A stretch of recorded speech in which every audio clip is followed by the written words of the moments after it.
Lunedì 2 settembre, San Zenone Martire. È il 246esimo giorno dall'inizio dell'anno, ne mancano 120 al termine. Il sole sorge alle 6.34 e tramonta alle 19.46.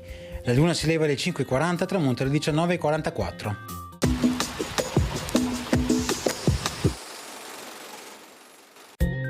Proibito ai giustizieri di aumentare il prezzo di carni, olio e maiale senza il consenso del Doge e dei suoi consiglieri.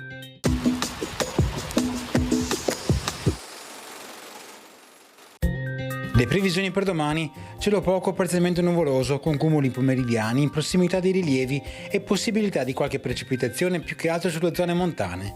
Temperature stazionarie o in lieve calo soprattutto nei valori massimi.